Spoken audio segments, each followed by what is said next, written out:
Ayan guys, magluluto na naman ako. Kainomos ka sa akin niluluto.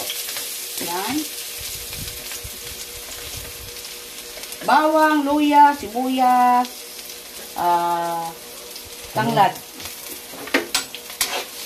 Ayan guys, isa-isa natin yan guys. Ang ating ano, sinabay-sabay ko na. Para, ano sa, yan lang guys. Ayan, pwede na natin lagay yung isaw.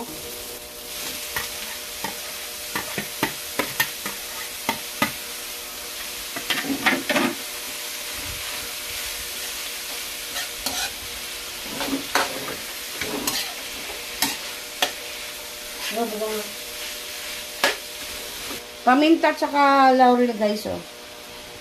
Durog guys, durog.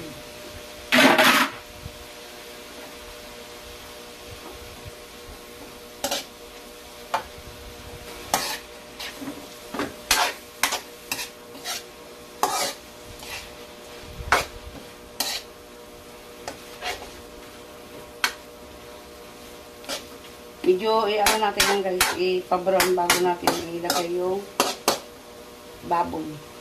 Laman ng baboy guys. Ilantakpan natin muna. Yan guys, oh. Kasi na-toasted na yung isaw tsaka bituka.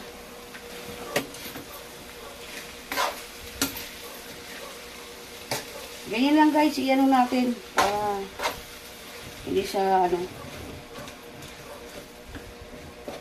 Pag nagluto tayo ng ganyan, diba? Lagyan natin ng magic yan guys.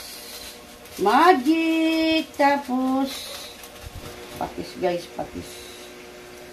Yan. Kunting patis lang guys. May tuyo pa kasi yan guys, mamaya. Tapos lagyan natin ng tuyo. Para maano sa tuyo. Yung tamang ano lang guys, mahirap mag-alat. Ayan, oh, isang ganyan lang guys nilalagay ko yan, oh. Yan. Kailangan dagdagan natin ng suka, mas maganda yung maraming suka. So, 1 2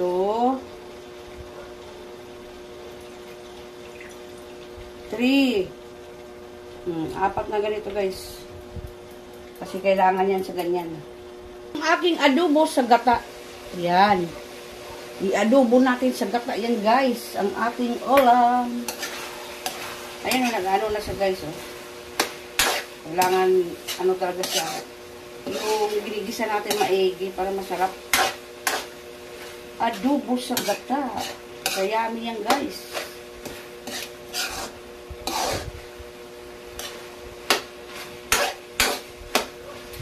Adobo sa gata. Para mag-iba naman guys yung ano natin. Ilagay natin ang gata. Adobo sa gata. Ayan. Para, ayan, oh. Ayan, oh. Oh. Malambot na yan guys yung baboy.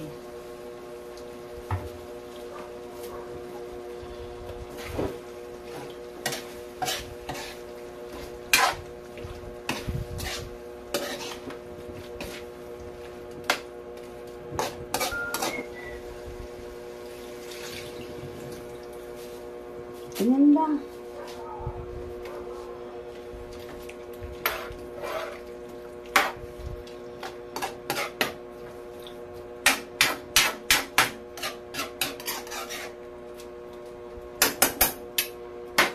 Ayan na guys, yung aking ulam, adobo sa gata. Ayan, oh. Adobo sa gata yan guys. Ano yung masasabi niyang ganyan guys. Ganyan lang siya kasimple guys.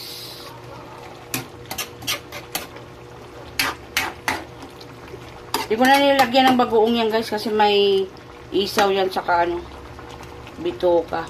Kaya adobo sa gata yan guys. Adobo sa gata. Ayan. Ang aming ulam ngayon guys. Adobo sa gata.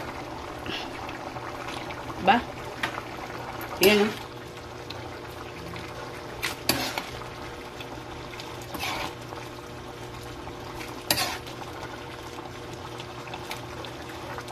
Yan. Adobo sa gata. O, ayan. Diba? Adobo yan sa gata. Yan. Hanggang dyan na lang tayo, guys. Ayan. Diba?